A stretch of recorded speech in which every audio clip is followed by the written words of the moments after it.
Muy buenas tardes. Les habla el abogado Silvio San Martín Quiñones Ramos, especialista en Derecho Disciplinario y Casación Penal, candidato doctor en Derecho de la Universidad Nacional del Mar del Plata, Argentina, abogado litigante, profesor universitario, coautor y autor de varias obras en Derecho Disciplinario.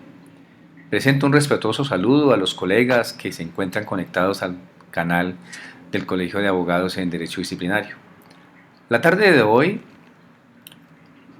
estaremos presentando una breve disertación de aspectos novedosos del Código Disciplinario Militar, Ley 1862 del 4 de agosto de 2017, por el cual se establecen las normas de conducta militar colombiano y se expide el Código Disciplinario Militar. Antecedentes.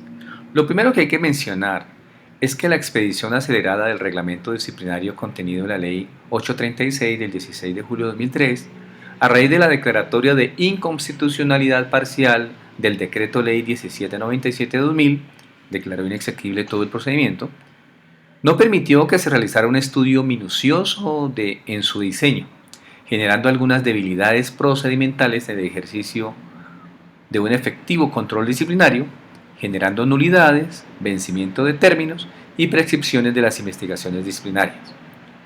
Lo anterior requirió de un diagnóstico que se realizó desde el año 2008 con participación de los inspectores del Comando General de las Fuerzas Militares, jefes de operaciones de las fuerzas, jefes de oficinas de derechos humanos y de las oficinas de investigaciones disciplinarias administrativas del Ministerio de Defensa Nacional, en la cual se determinó que era necesario concentrar la función disciplinaria en ciertas autoridades, variar las competencias, redefinir el catálogo de faltas leves, graves y gravísimas, adoptándolas al medio militar, diseñar un procedimiento que prevalezca la oralidad, realizar la configuración de principios prevalentes y la disciplina militar.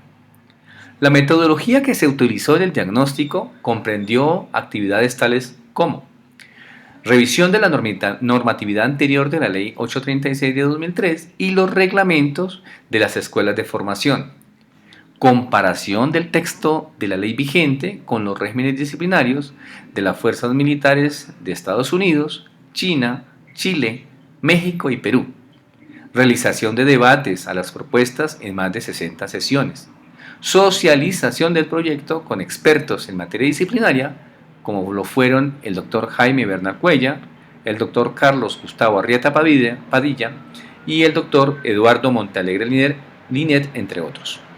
Aspectos novedosos de la ley. Así las cosas, los temas centrales que aborda la Ley 1862 del 4 de agosto de 2017 se circunscriben a configuración de la condición ética del militar con principio, valores y virtudes. Se propugna por la formación y prevención de la conducta del militar a través de la incorporación e inclusión de medios correctivos. Contiene una redacción más amplia y técnica de principios y adecuación de los mismos al Estado Social de Derecho.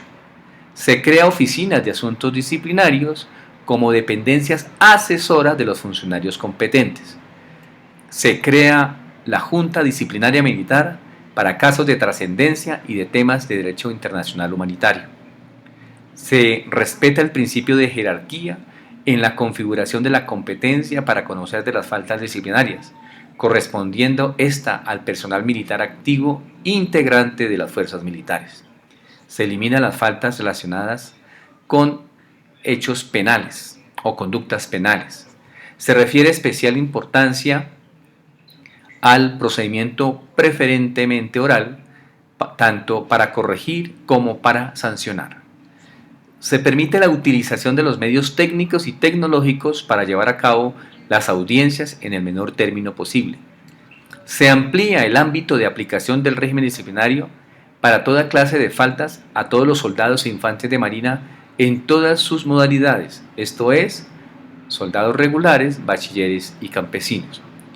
Se prevé la inclusión de deberes, prohibiciones, inhabilidades, incompatibilidades, impedimento y conflicto de intereses propios de la actividad castrense.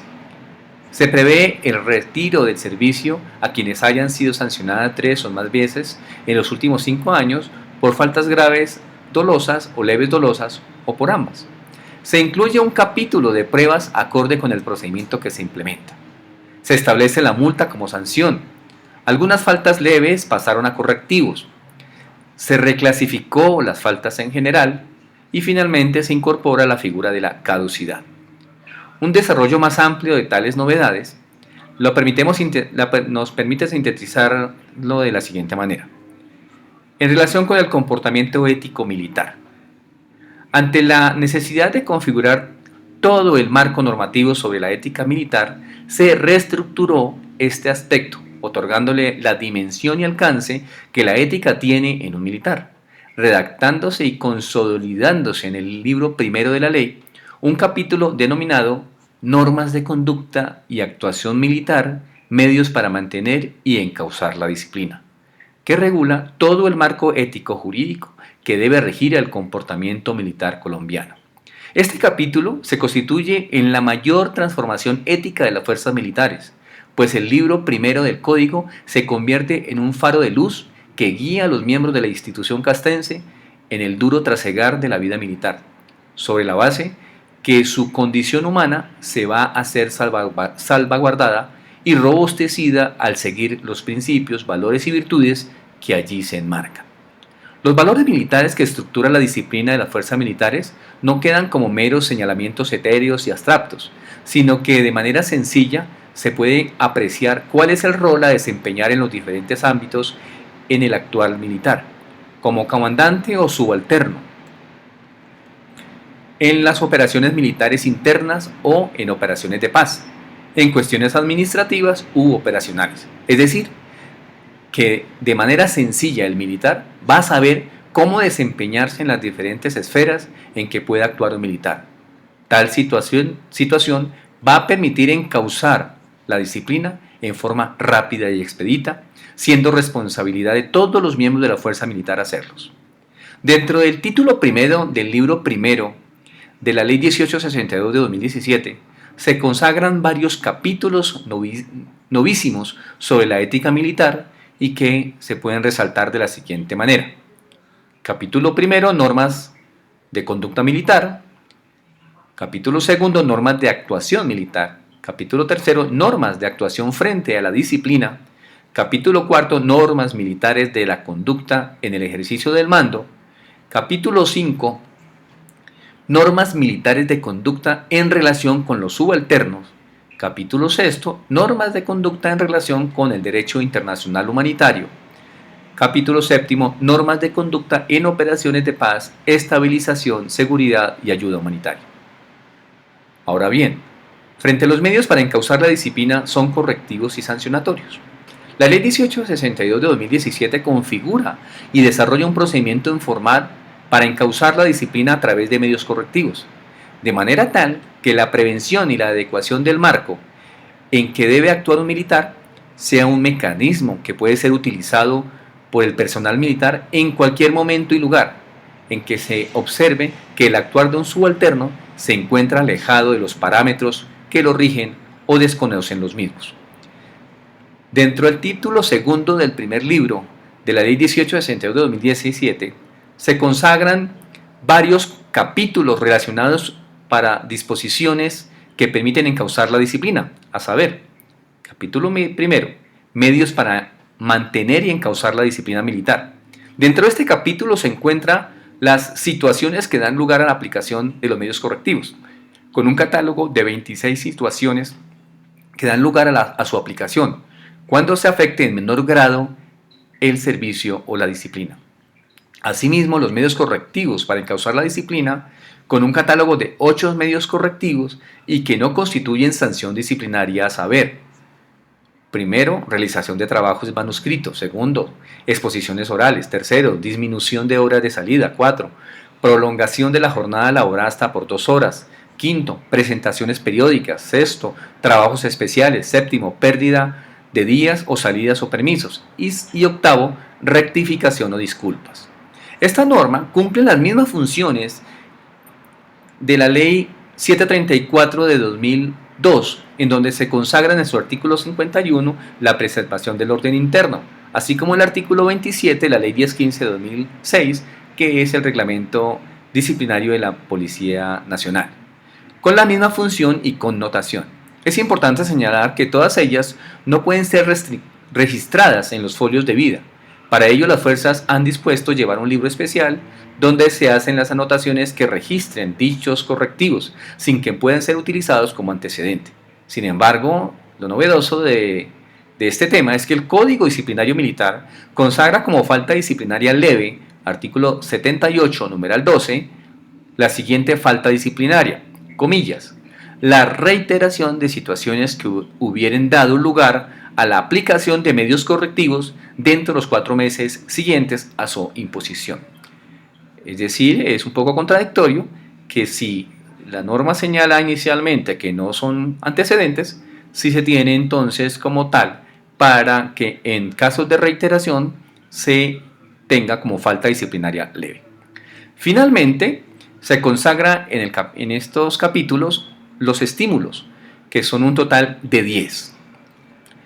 Hasta aquí la Ley 1862 de 2017 ha consagrado su marco ético, con un total de 41 artículos, correspondiendo al Código Disciplinario Militar el libro segundo, desde el artículo 42 al 252, en donde se establecen la siguiente codificación. Capítulo primero, principios rectores y normas prevalentes, siendo novedoso lo siguiente. Tipicidad, artículo 56. La ley disciplinaria definirá de manera inequívoca, expresa y clara la conducta objeto de reproche, ya sea de manera directa o mediante normas complementarias. Antijuridicidad disciplinaria militar, artículo 57. La conducta es antijurídica cuando afecte sin justificación alguna los siguientes intereses: es el vicio, la probidad, la disciplina, los fines y funciones del Estado. No se consagró definiciones en punto al dolo ni la culpa, así como que se desapareció del proyecto de ley la figura del deber funcional. Aquí hay que explicar que el proyecto de ley contenía, en relación con la antijuridicidad disciplinaria, dentro de los intereses, el deber funcional. Sin embargo, fue retirado en el momento de conciliación de la ley para ya ser aprobada este ingrediente normativo, situación extraña para este profesional que considera que en materia disciplinaria una de las fuentes principales de las obligaciones de los funcionarios públicos es el deber funcional, y la ley disciplinaria de las fuerzas militares se retiró este ingrediente. Me pregunto, ¿cómo entonces se tipificarán disposiciones que tienen que ver con los deberes de los miembros de las fuerzas militares?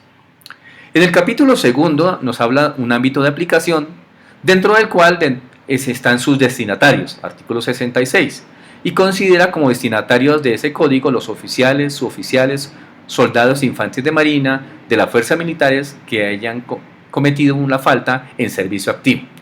Lo importante de esta norma es indicar que la ley 836, aunque señalaba también a los soldados regulares, bachilleres y campesinos, incluidos los infantes de marina como sujetos disciplinables, solo lo eran para las faltas leves. No había posibilidad de ser sancionados con dicha norma por faltas graves y gravísimas. En este momento, con la ley 1862, sí se incorporan como sujetos disciplinables de todo el código. Capítulo tercero, formas de realización de la conducta, dentro de la cual se incluye la figura de posición de garante.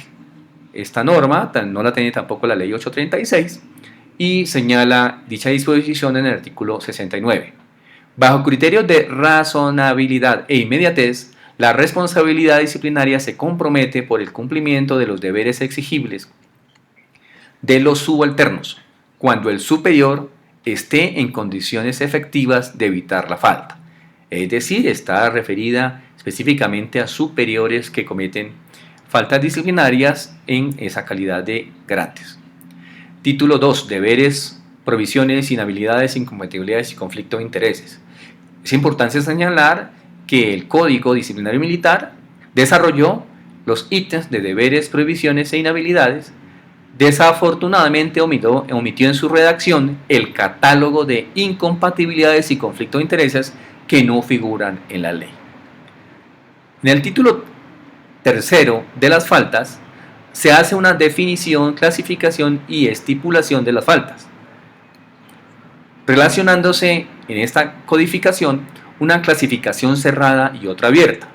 La primera relacionada con faltas gravísimas, graves y leves, y las segundas con unas normas de reenvío a otras faltas contenidas en otras leyes. Las faltas disciplinarias consagradas en el Código son un reflejo del rol militar. El derecho disciplinario militar es especial por la condición propia de militar y por las actuaciones que realiza. La Ley 1862 de 2017 permite a la institución militar no solo vigorizar la condición ética del militar, sino proteger su labor en lo operacional. Asimismo, y desde el ambiente del régimen jurídico aplicable a las operaciones militares en desarrollo del conflicto armado interno, se contempló que lo aplicable es el derecho internacional humanitario, debiéndose en dicho marco reprochar los deberes funcionales que debieron respetarse en el planeamiento, conducción, ejecución y control de las operaciones militares, y no su resultado, pues el mismo sería, en casos de afectar bienes o la condición humana, de competencia de otras jurisdicciones y responsabilidades como la penal. Título cuarto, de las sanciones. Se definen las sanciones de manera clara y precisa, y lo novedoso de ello es que se incluye dentro de las mismas a los soldados regulares de la siguiente manera. Primero, de las sanciones. Separación absoluta de las fuerzas militares e inhabilidad general de 5 a 20 años por faltas gravísimas dolosas cometidas por oficiales, suboficiales y soldados profesionales, y de 2 a 5 años por la misma clase de faltas para soldados e infantes de marina que presten su servicio militar obligatorio. Segundo, suspensión en habilidad especial de 3 a 6 meses para oficiales, suboficiales y soldados profesionales por faltas gravísimas culposas o graves dolosas. Tercero, suspensión de 30 a 90 días para personal de oficiales, suboficiales y soldados profesionales por faltas graves culposas. Cuarto, multa para oficiales, suboficiales y soldados profesionales de 16 a 30 días para faltas leves dolosas. Quinto, represión severa para oficiales, suboficiales y soldados profesionales para las faltas leves culposas y para los soldados e infantes de marina por faltas gravísimas culposas. Sexto, represión formal para los soldados e infantes de marina por faltas graves donde no se identifica el grado de culpabilidad. Y séptimo, represión simple para soldados e infantes de marina por faltas leves, igualmente que no se identifica su grado de culpabilidad. Es decir, que en estos casos, para la represión formal y la represión simple, se aplica esta sanción para los soldados regulares que cometen faltas graves o leves. Un título quinto de causales de exclusión de responsabilidad, muy similar a la contenida en la 836 y en la ley 734, es decir, sin ninguna modificación. Un título sexto de extinción de la acción y la sanción, dentro de la cual lo novedoso es incorporar dentro de este código, ya que la ley 836 no lo contemplaba, la caducidad, que es señalada en 5 años a partir de la ocurrencia del hecho o de último acto, sin que se indique hasta cuándo llega esa caducidad. Sin embargo, cuando se habla de la prescripción, se retoma el tema al decir que la acción disciplinaria prescribe en 5 años contados a partir del auto de apertura del proceso. Aunque no se indica si es el auto de indagación, pues no hay auto de apertura formal de investigación en la ley 1862, sino una indagación disciplinaria y una citación a audiencia. Pensaría entonces que en el caso de la caducidad, los 5 años irían de la ocurrencia de los hechos hasta el auto de citación a audiencia, y la prescripción del auto de citación a audiencia hasta la notificación del fallo de primera instancia. Título séptimo. Hay un capítulo único de atribuciones disciplinarias donde están todo el tema de las mismas a nivel de especial para las fuerzas militares, seguido de un capítulo octavo donde están todas las competencias. Se consideró que ellas debían tener una estructura mixta, partiendo de la base que disciplina es diferente a disciplinar. La disciplina consiste en prevenir educar y corregir al subalterno, disciplinar implica la sanción buscando restablecer la disciplina. El competente para aplicar la disciplina es el superior jerárquico en la línea de mando que sea más antiguo que el inferior. Para las faltas graves y gravísimas son competentes los comandantes con atribuciones disciplinarias en los diferentes niveles del mando. Se implementa la configuración de la Junta Disciplinaria Militar para investigar las conductas de trascendencia, connotación nacional y de temas relacionados con el derecho internacional humanitario. En este capítulo se establecieron las competencias especiales para cada una de las fuerzas: Ejército, Armada y Fuerza Aérea, contenida en los artículos 94 al 113. Título 9, capítulo único, nos habla de las oficinas de asuntos disciplinarios, donde se relacionaron sus facultades, su configuración y sus funciones, entre ellas las de las oficinas disciplinarias, el funcionario de instructor, el secretario y el asesor jurídico. En el título 10 se habla ya del procedimiento. Tiene un capítulo 1 donde están sus principios procesales, de donde se destaca el principio de jerarquía, artículo 129, que indique que nadie podrá ser investigado y sancionado por un superior o a otro más antiguo. Repito, nadie podrá investigar y sancionar a un superior o a otro más antiguo. Ese es el principio de jerarquía. Capítulo 2, de la acción disciplinaria, en donde se encuentra como novedoso el tema de la noticia disciplinaria en iniciación oficiosa, en donde se incluyó, además de la queja y el informe, el anónimo, indicándose que no procederá por anónimo salvo que reúna como mínimo 2 de los siguientes requisitos. Primero, que se acompañe de medios probatorios o elementos de juicio que sumariamente den cuenta de la irregularidad de los hechos denunciados. Segundo, que denuncie los hechos irregulares de manera concreta y precisa. Tercero, que amerite credibilidad. Y cuarto, que individualice el presunto autor de la falta. De lo contrario, se inadmitirá la queja anónima. Quiere decir que si la queja anónima reúne como mínimo 2 de esos 4 requisitos, entonces podemos adelantar una indagación disciplinaria. De lo contrario, deberá hacerse un auto de inadmisión.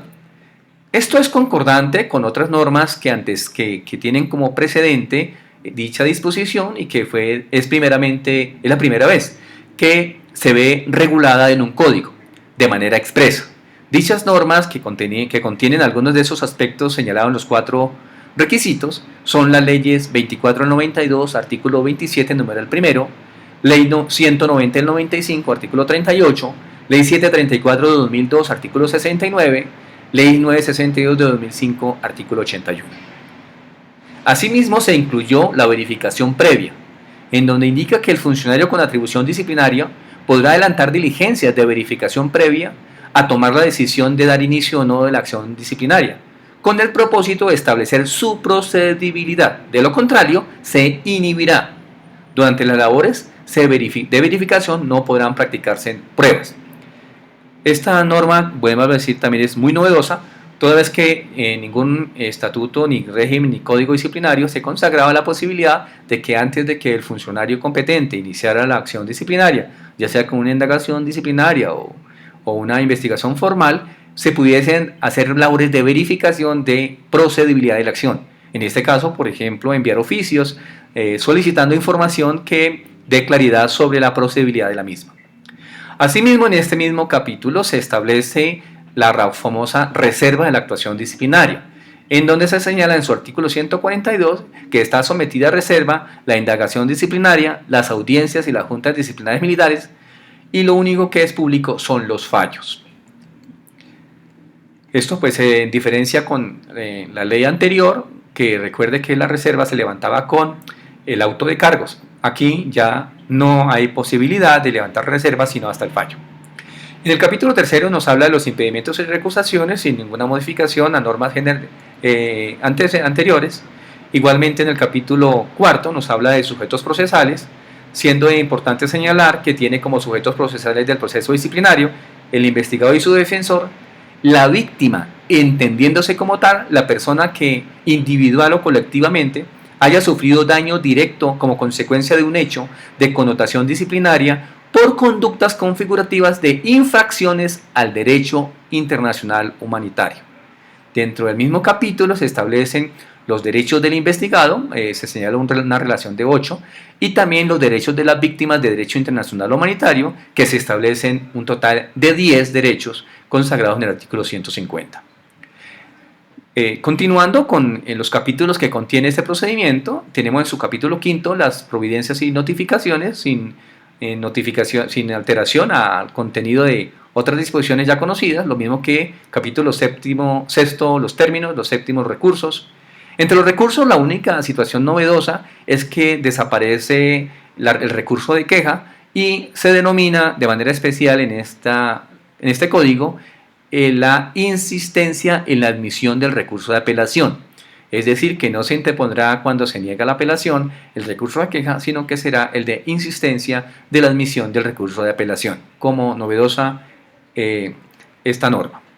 Capítulo octavo nos habla de la revocatoria directa sin ninguna modificación, lo mismo que sus causales. Un capítulo noveno de pruebas, siendo importante señalar que el Código Disciplinario General de los Servidores Públicos, Ley 734, no lo consagra, nos remite al Código de Procedimiento Penal, Ley 600 de 2000. En el caso de la Ley 836 de 2003 de las Fuerzas Militares, tampoco consagra pruebas y nos remite también al Código de Procedimiento Penal, mientras que aquí sí se incluye un capítulo completo, el capítulo noveno, de las pruebas. Dentro de este capítulo es importante señalar que inicialmente se señala unos parámetros generales de las pruebas, dentro de la cual se incorpora la cláusula de exclusión. Este artículo nos señala que toda prueba obtenida con violación de las garantías fundamentales será nula de pleno derecho, por lo que deberá excluirse de la actuación procesal. Igual tratamiento recibirán las pruebas que sean consecuencia de las pruebas excluidas o las que solo puedan explicarse en razón de su existencia. Disposición que tampoco estuvo contenida en las normas disciplinarias anteriores.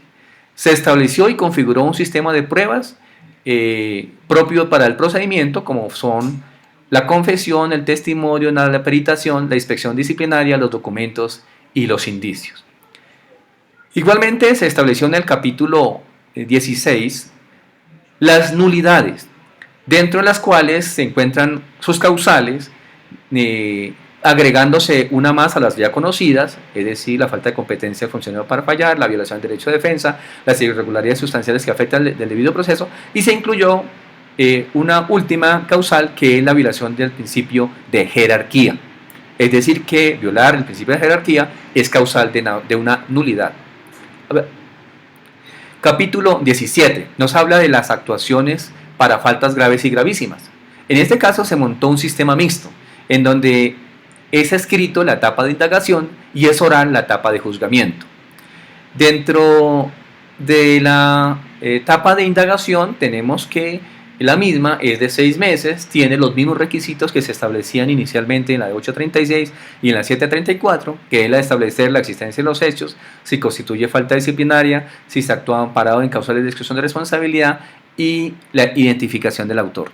Ahora bien, continuando con el trámite, ya no hay apertura de investigación, sino que en el capítulo 18 se habla de un auto de citación a audiencia, con unos requisitos para ello, unas citaciones previas para la diligencia, ya para realizarla, su notificación, tiene un procedimiento en caso de audiencia, ya se hace la audiencia con descargos y prueba, se puede hacer igualmente una variación de cargos que también está establecida en la ley 1474 de 2011, un cierre de investigación en legatos de conclusión, luego el fallo, un recurso de fallo de primera instancia, un trámite en segunda, un procedimiento para la Junta Disciplinaria Militar y la asistencia durante la audiencia, cómo se hace ese desarrollo. Un capítulo 19 que nos habla del procedimiento especial para las faltas leves, que es muy parecido al anterior. Un capítulo 20 que nos habla de la ejecución y registro de las sanciones, en donde se encuentra dentro de la ejecución de la sanción como algo novedoso una norma que se incluye en la ley, en el Código Disciplinario, que es en el tema de vigencia de los antecedentes disciplinarios, el artículo 249 que nos dice: para efectos de antecedentes disciplinarios, solo se tendrán en cuenta las sanciones disciplinarias que hayan sido impuestas en los últimos 5 años o durante la vigencia de la inhabilidad sobreviniente. Lo novedoso es lo siguiente: la existencia de un proceso disciplinario ni la emisión de un auto de citación a audiencia impiden consideraciones para ascensos, condecoraciones, comisiones u otros trámites administrativos de estímulo o promoción profesional. Lo anterior quiere decir que esa limitación que se tiene en las fuerzas militares para poder ser considerado para ascenso a cargos superiores, cuando se tenían procesos disciplinarios con pliego de cargos, que era imposible tener esas consideraciones, esta norma lo ha derogado de manera expresa. Quiere decir ello que las fuerzas militares ya no podrá tener como consideración un antecedente que no sea sino solamente la acción disciplinaria con pliego de cargos y no una sanción en firme, la posibilidad de que sea considerado para ascensos. No obstante, a la fecha que yo conozca, no se ha dado aplicación a esta norma. Hay un capítulo 21 que nos habla de la transitoriedad y vigencia, y dentro de ella está el artículo 251 sobre la transitoriedad, donde dice que los procesos que se encuentren con auto de cargos al entrar en vigencia de la presente ley continuarán tramitándose de conformidad con las ritualidades consagradas en el procedimiento anterior, es decir, la ley 836. En caso contrario, la actuación se adecuará al procedimiento previsto en esta ley, en este caso la ley 1862 de 2017. Importante esta disposición en el entendido de que muchos de los procesos que se encontraban en etapa de indagación preliminar, inclusive en formal investigación disciplinaria sin cargos, fueron entonces consagrados, o en este caso ritualizados, con el nuevo procedimiento 1862 a partir del 4 de febrero del año 2018. Igualmente se entendió frente a la vigencia y derogatoria artículo disciplinario de la ley 1862 que la presente ley entrará a regir a partir de los 6 meses después de su sanción y deroga la ley 836 de 2003 y las demás disposiciones que le sean contrarias, entre ellas aquellas que, como ya mencioné, fueron derogadas por este Código Disciplinario Militar.